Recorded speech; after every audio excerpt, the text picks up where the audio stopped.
The following episode will contain spoilers for the movie that we are about to discuss. Your discretion, if you don't want to be spoiled, is advised. Hello, everyone. Welcome to the next episode of Movie Mutrals. I am Homecoming. With me again is Minetta. Hello, I am Minetta. And we are talking about a movie that Minetta loves dearly. Minetta, what movie are we talking about today? Brad Pitt in Bullet Train. The Bullet Train. For those who do not know, Bullet Train is a movie about Brad Pitt, a assassin who looks like he is your waiter at Olive Garden. He's an assassin who hates killing people. Yes, an assassin who hates killing people called Ladybug. As he boards a train, a mystery unfolds, and he is not the only assassin on this train heading to Shibuya, I believe? The destination wasn't... I forget where exactly they were going, but like the whole thing was they wanted to get off the bullet train. I think it was Kyoto. Kyoto. So, several other assassins are on this train. Some that you will see, such as a pair of very enjoyable British assassins that go by the name of Lemon and Tangerine, who are low-key obsessed with Thomas the Train Engine. Tank engine, yeah, but yeah. Thomas the Tank Engine, yeah. That was a lot. Is the Thomas the Train Engine? No, it's a tank engine. A son of a supposed great assassin, adopted son of the White Death, who is later revealed to be a very interesting acting choice. It's a great acting choice. I like that. I thought he was great. Another man whose son is in the hospital, who also has ties to a gang family and line of assassins, who basically his son that is in the hospital is being threatened by... I don't even think they ever said the girl's name, so we'll just call her the girl in pink. She was the princess. The princess. Yeah, all the characters, they didn't have like names. There was Lemon and Tangerine, there was Ladybug, there was the father, the princess. Who else was on there? White Death. The White Death, the Elder. Yeah, the Elder. Yeah. So, and of course, the one person who is named, who sucks, who was supposed to be in Brad Pitt's position, but who called him Carver. Carver sucks. Carter sucks. That is probably... It's by the same director as Deadpool, and like you could totally tell that or Deadpool 2 rather, and you could totally tell that he really likes fucking, oh god, what's his name? Not Ryan Gosling, Ryan Reynolds. It's like he cameos in so many of his movies. It's weird. But thankfully, now you... Sorry. It's fine. Just that the fact that so I had not seen this movie until very recently, where Annetta and a group of our friends showed it to me, and this movie is really good. Or as one of our friends describes it, the best non-Edgar Wright movie ever made. There's the way it does its comedy is very specific to like kind of like Edgar Wright does his comedy, where it's visual. There's the editing and the like just the way that things are shot. It's a very visually comedic movie, and as well as its timing, which is it's hard to pull off, but this movie really pulls it off. Also, just the aesthetic of the movie. This movie is very stylized. They don't just have you show up and have the typical white letters, like say in a Marvel movie that says, "Oh, this is where you're at."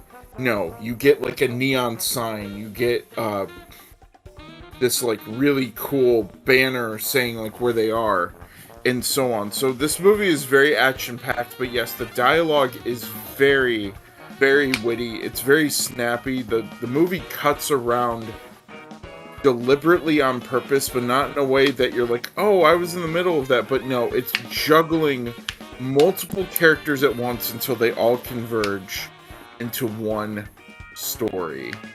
Where it's sorry. Go ahead. Oh no. Basically, it's just like the best way I can describe it is. Actually, no. You finish it because I lost my thought. Oh, sorry. I would love to know. Well, originally this movie is based off of a book of the same name, and I really would love to know how they like planned out this movie, as well as the. Actually, no, wait. Oh yeah, no, I'm sorry. It's not by the same name. It's the book's called Maria Beetle.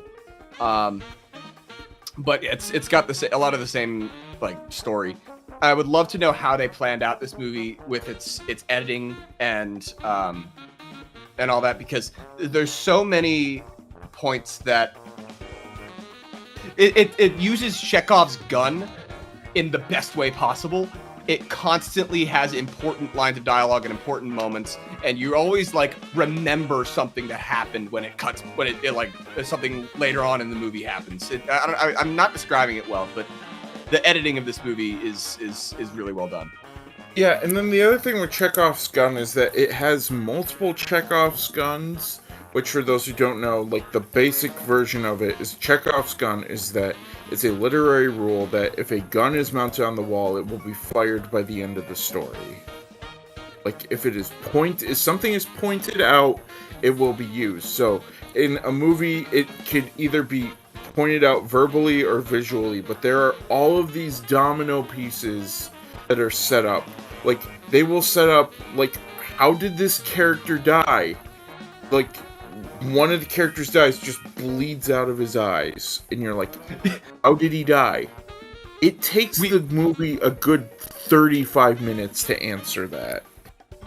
And then as well as like there's the snake, similar plot point where the snake is constantly going around the the train, and then like near the end of the movie, the snake bites Brad Pitt's character, and then it turns out, yeah, that didn't actually matter. But the gun still went off. The gun still went off, or for some, a refreshing bottle of Fiji water. the water bottle, like that is it. The best thing about that is that it's in the middle of this climax, and then it just cuts to the water bottle, and it kind of recaps everything that happened in the movie with the water bottle and Brad Pitt putting the sleeping powder in, and yeah. So this movie is part all it amounts to. Sorry, good. Yeah. No, you first. All it amounts to is just the father throwing it at the White Death, and that's it.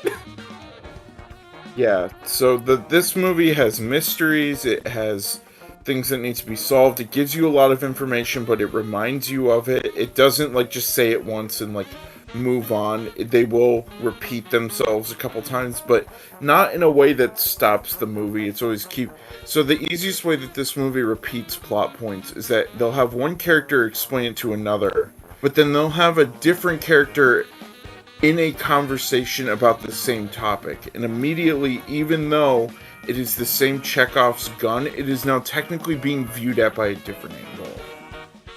Yeah, and like you also get more out of what's being explained, or what's whatever the topic is. Exactly. You get more. So there's mysteries, there's gangsters, there's assassins, there's multiple stopping points. Specifically for Lemon and Tangerine, who are actually my favorite characters in this movie. Their dynamic, their backstory, which doesn't get revealed until later, is great.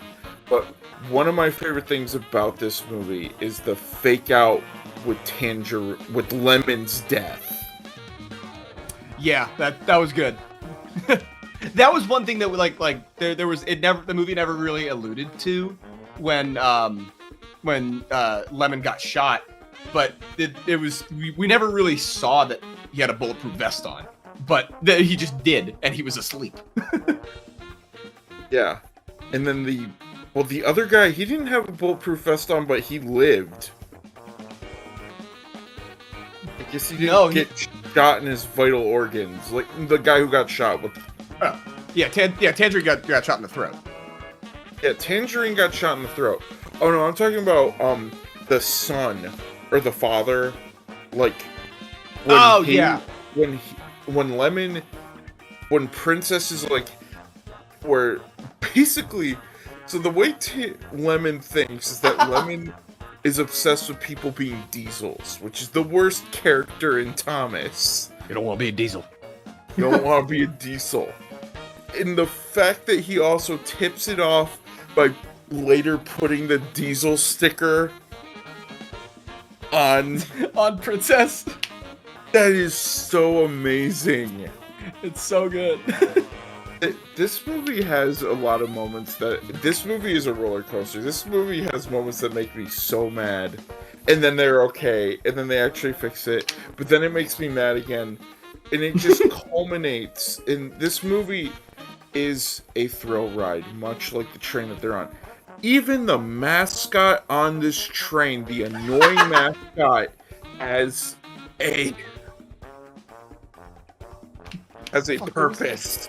What was that mascot called? I don't know, but Brad Pitt punches the mascot. Yeah, it's really funny. Yeah, Brad Pitt's trying to get the suitcase back, and it's holding the suitcase, and he just punches it in the face. But so there are a few other assassins who board the train in between. But since I already gave a spoiler warning at the very beginning of this video, we've been covering spoilers, so yeah. Don't grow too attached to them. Do not. I was so upset that they made this really cool Mexican mob boss dude. They show his extensive backstory. They show that his wife. They showed he's on this revenge quest because his wife and all the guests at the wedding got killed, which is just do not eat when you watch this movie.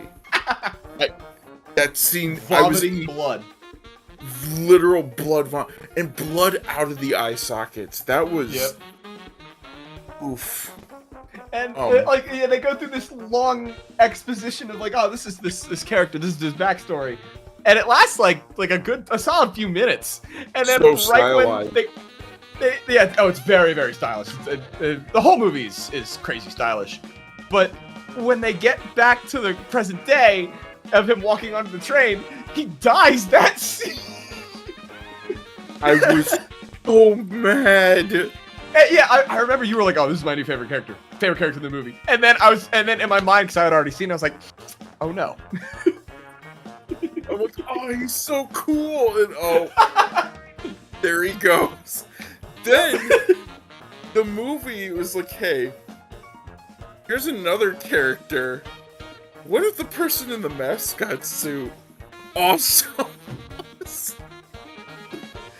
Yep. Although she doesn't get as extensive of a backstory. You just get that she killed one of the people on the train. She killed all the people at the wedding.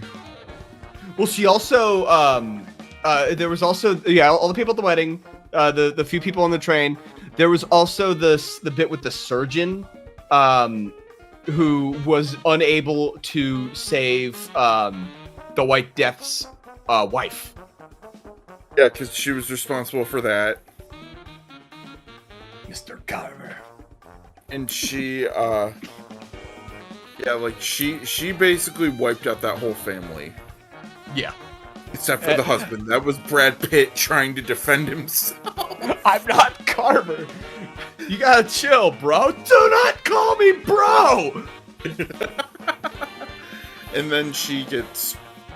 Well, the snake is in The snake is her pet.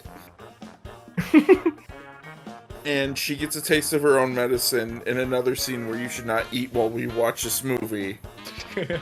Where Brad Pitt is trying to, like, comfort her, ask her what her religion is, if she believes she's going to go to I'm mansplaining heaven. again. Yeah, mansplaining to her as she's dying. Brad Pitt just does not want to... He plays his part so well.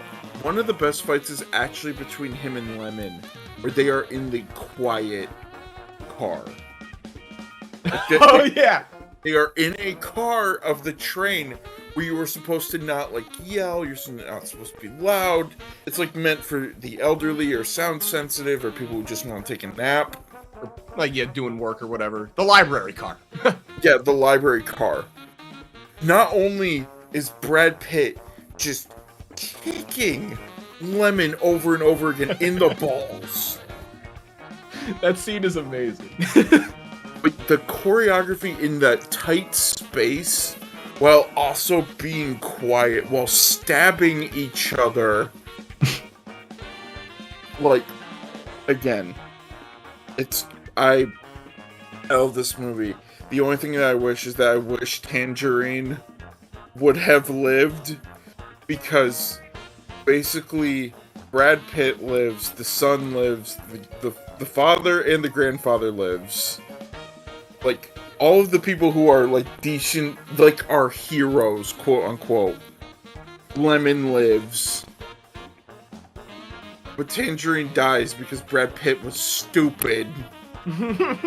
Yeah. And also made him pay $10 for a bottled water.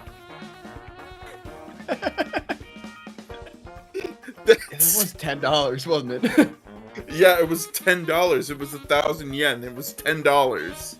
Oh god! Oh yeah, that I was thinking about the Fiji water, but no, it was oh shoot! I don't have my wallet on me. Yeah, he throws it at him, and they. First of all, the company that owns this train is out a ton of property damage. Oh yeah. Not only does the train not make it to its destination in the movie, like, not only that. They ruin a small town. They wreck the train. Well, even I thought to myself, if the train made its destination, I mean, like, no, it just kind of fell off the end of the track. Yeah, like hypothetically, they save the day and the train still makes it. They still destroy like 4 or 5 of those cars from the inside. Oh yeah. They break windows. They break the concession cart. They break the library cart. That train also looked hyper expensive. That train...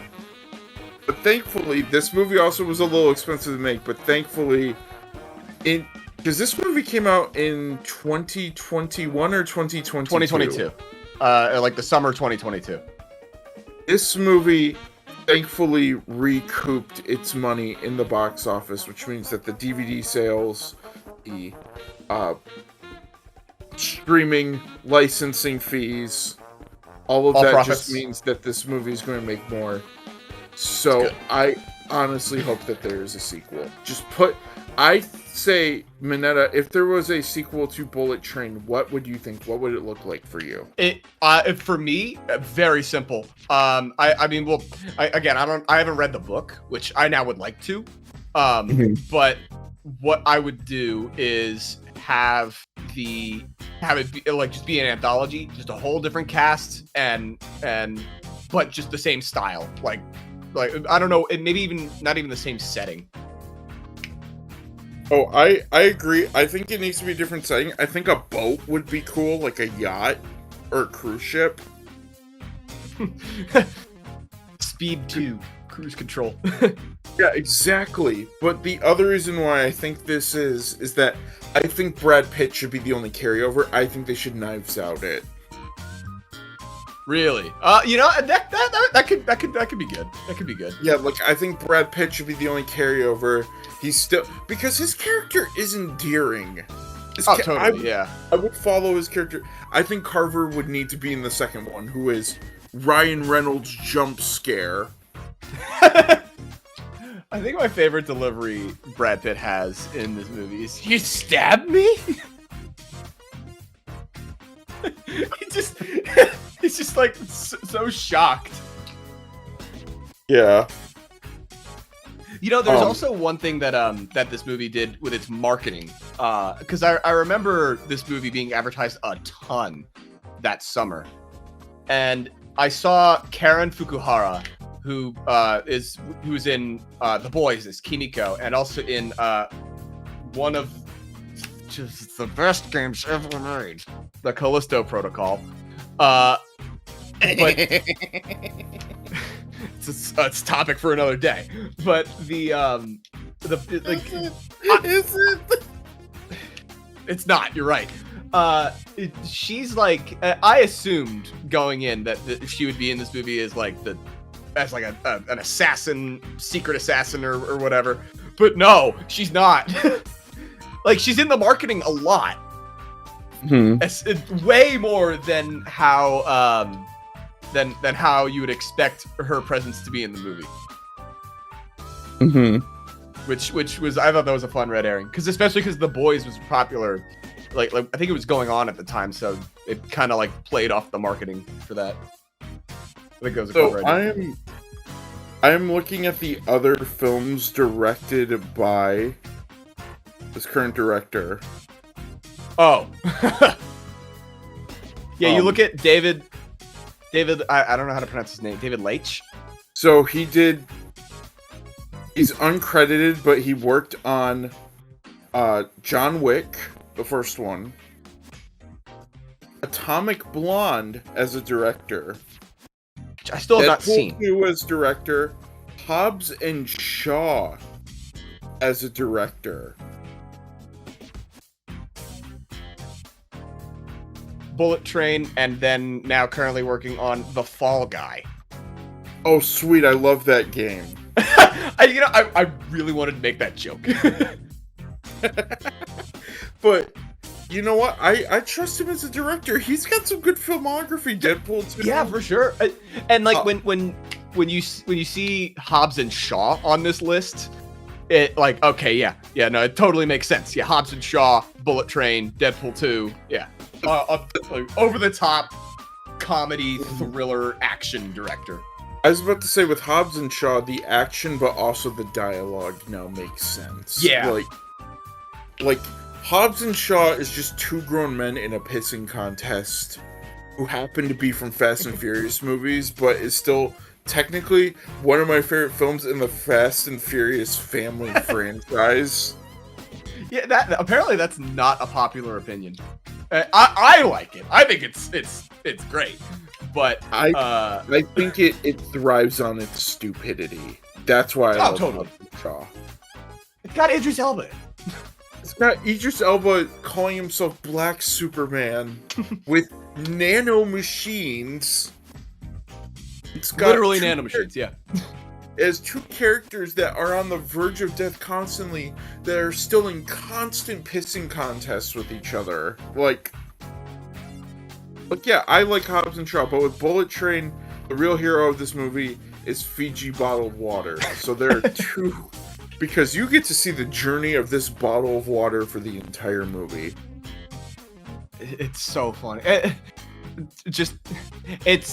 I really like how this movie has, like, I can think of two scenes. There's the wolf and the wolf's exposition, and then the Fiji bottle of water, where it does this long setup for a very quick gag that is immediately over.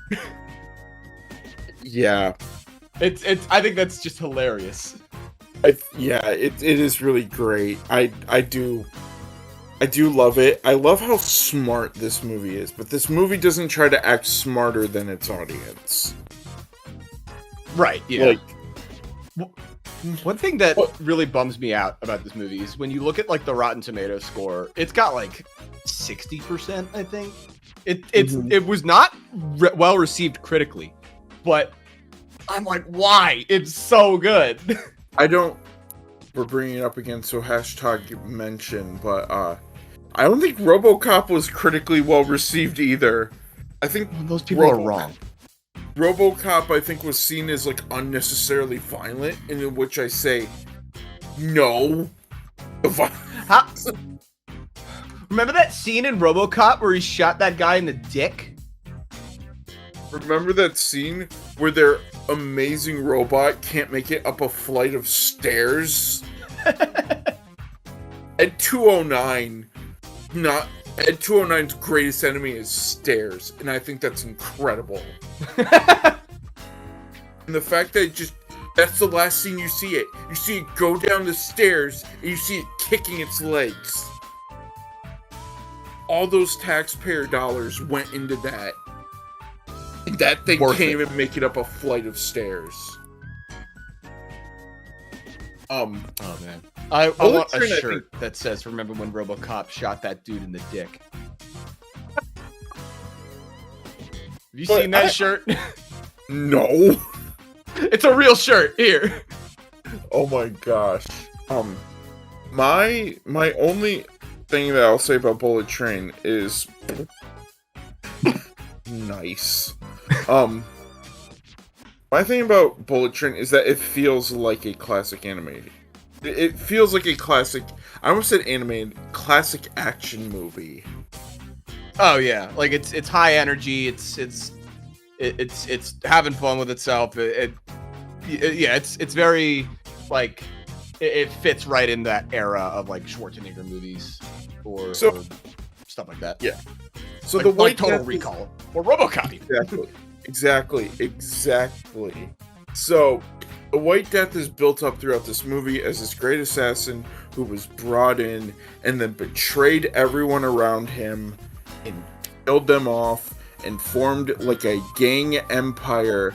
And the White Death is played by Michael Shannon. So I really like Michael Shannon. I think he's a really good actor, and I liked him as the White Death. Yes. So the reason the White Death is after here, everything is tangled together. The White Death, his wife was killed by Ryan Reynolds, who Brad Pitt is filling in for on this job. But he had a didn't stomach care thing, that man. He died. His adoptive son gets killed in this. The princess is here because she wants to prove herself to her dad because he always preferred the son over her. White Death always... Yeah. Which is funny, though, because he expected his son to die. He expected his son to die? Did he also expect his wife to die, and that's why he said he wasn't in the car? Oh. No. That he didn't expect his wife to die.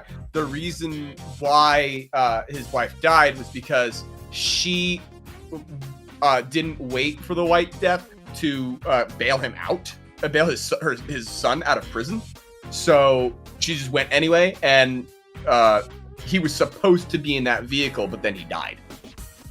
Oh, so people were expecting him to go bail his son out.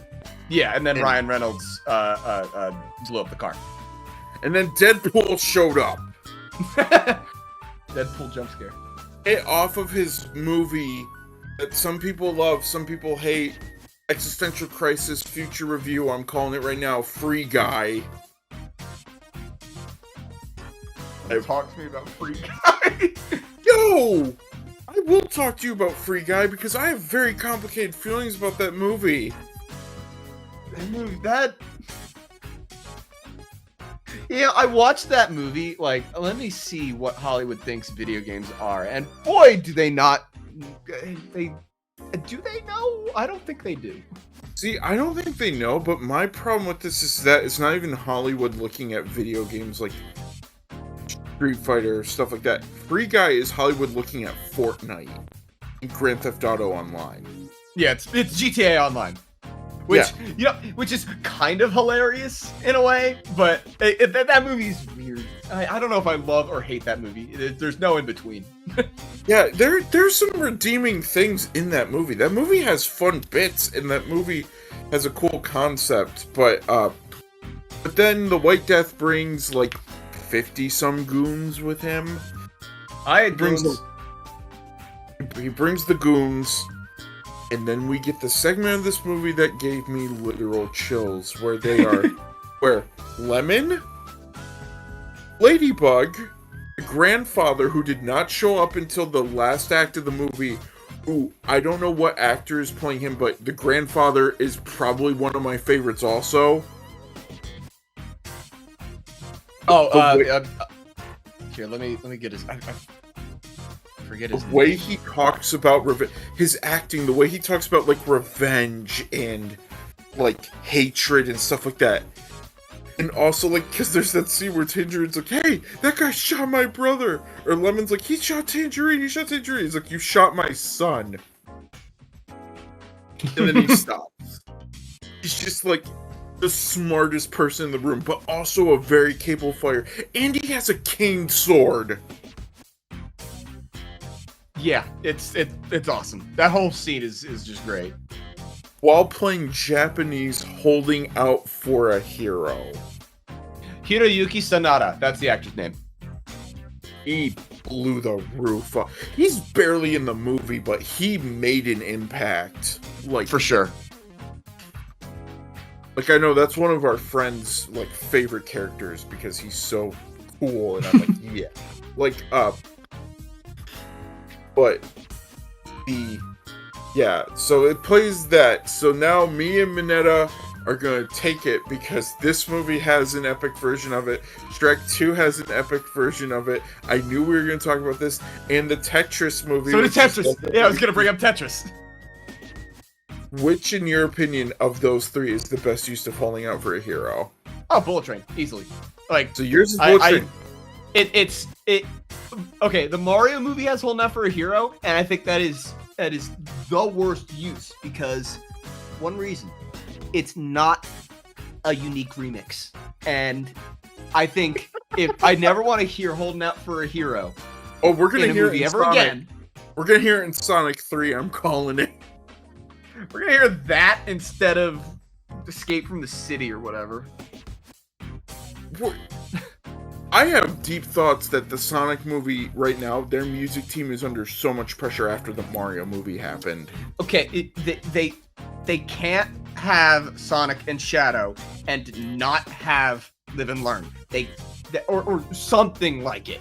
Or have the shot, or not have the shot of them jumping in front of the moon. Jumping and the crossing over. Yeah, the Sonic Adventure 2.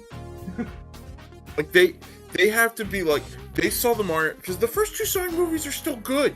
They're still good. They're good. Yeah. But they saw the Mario movie, and they went, okay, we had a lot of visual Easter eggs, we now need the music. We can't go a third movie without, because the first movie had 2 songs, the second movie had 2 songs, and that's it. The Mario One movie of them was a ringtone. Yeah, one of them. Both movies used Green Hill Zone. That's cheating. We couldn't have gotten Chemical Plant. Could have gotten Ice Cap. Or even any of the Sonic Adventure snowboarding music. Like,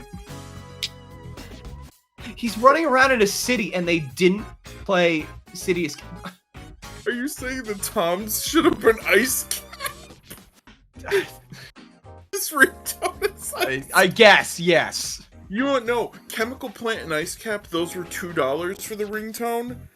Green Hill Zone was free. Because Green Hill Zone is, of course, generic, let's be honest. Yeah. But, okay, so for you, you say that. For me, it's still Shrek 2. But I will acknowledge this movie. Tetris, did Tetris sing it in another language, or what did Tetris made it 8-bit. Tetris had like 8-bit, yeah, although I don't remember, because it's been a while since I've seen Tetris, but... A while. It was definitely a unique remix. We watched Tetris together like 2 months ago. Oh yeah, we did. Never mind. You may have been in... Oh no, it was Russian.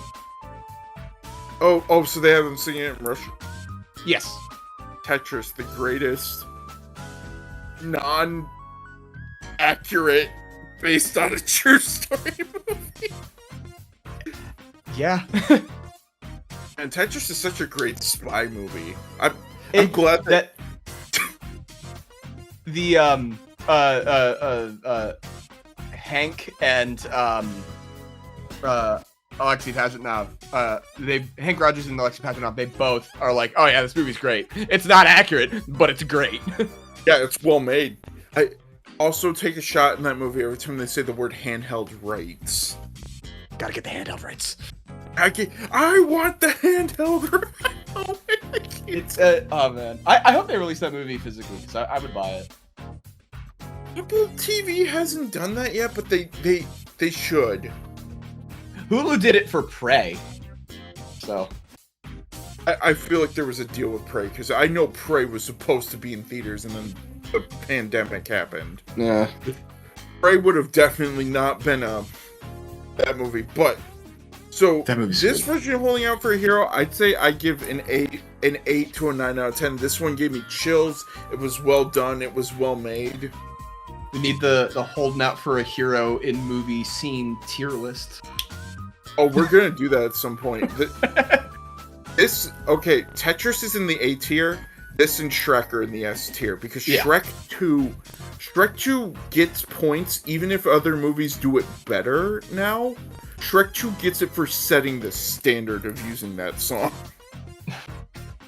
It was also it has a giant cookie man dying and telling a little cookie man to be good during the instrumental bridge. And that scene still kills me. He needs me. Let me go. Just be good. I haven't seen Shrek in years. I rewatched Shrek 2 last year, and it holds up. But with Bullet Train, this is the, you know what, that should be on the back of the box. Best use of Holding Out for a Hero since Shrek 2. It's dead on the back of the box. It's just got Brad Pitt is a bona fide action hero. That's lame. We need to Holding Out for a Hero. Come on. Okay, so let's discuss that. What else has Brad Pitt been an action hero in? Was he born? No, that's Matt Damon. Oh yeah, his best friend, who he totally doesn't have a fake bitter rivalry with. He was in Ad Astra, which I haven't seen. That's a long movie. That is a long movie. He is in Inglourious Bastards. I haven't seen that. Oh, that's my favorite Tarantino movie. That's your favorite. Mine's Kill Bill. Kill Bill's good. Although Django is... Yeah. Django, though. Leo in Django breaking his hand on a glass and still rolling, though.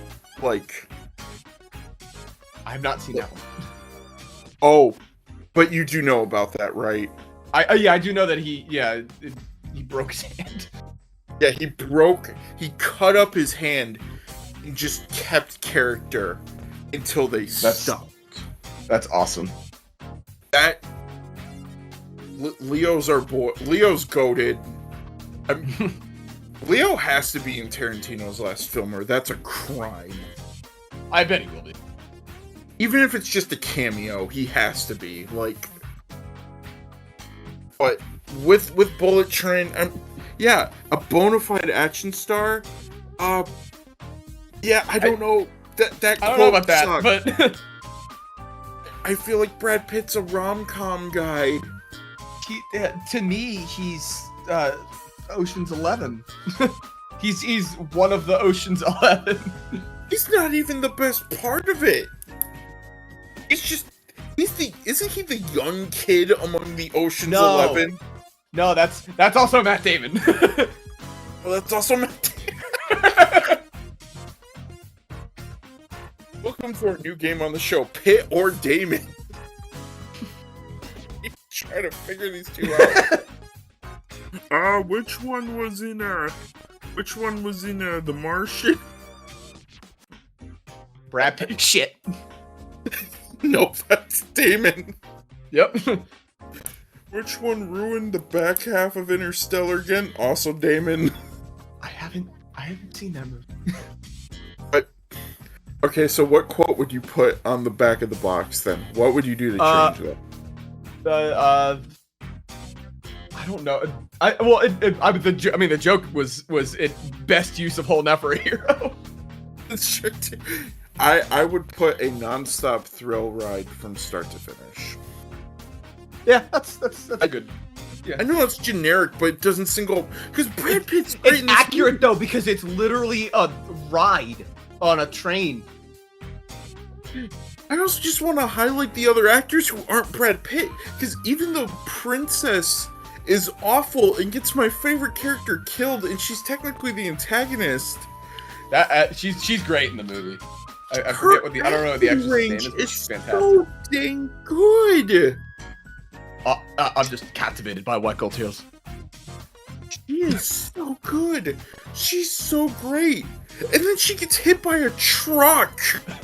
The ending is the end credit scene of it. Just they get one last like, how did this really happen? Let's flash back, and we see the same scene from a different perspective, and it's Lemon driving a tangerine truck. Also, can we talk about when he jumped out of the train and landed in the water? How he almost got shot. He's like, oh. And he just picks up a gun from the river. He's like wadding. He's like wadding through the water. He's like, oh. He like grabs the. Oh, great. Yeah, Bullet Train. I have put this movie on my top 25 grid of movies. I really, really like it. It's just amazing. I want more movies like this. I think because there's not a lot. I feel like there's not a lot of movies like Bullet Train. This movie is very delightful. Lemon and Tangerine, I literally said this is literally me and Minetta's dynamic as friends. In a show. No way they.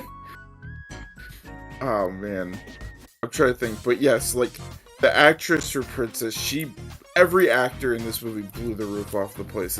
And then her Chekhov gun is established in the first 15 and doesn't get a payoff until the last 3 minutes. Yeah, oh yeah, with her rigged gun that explodes. It's literally a gun!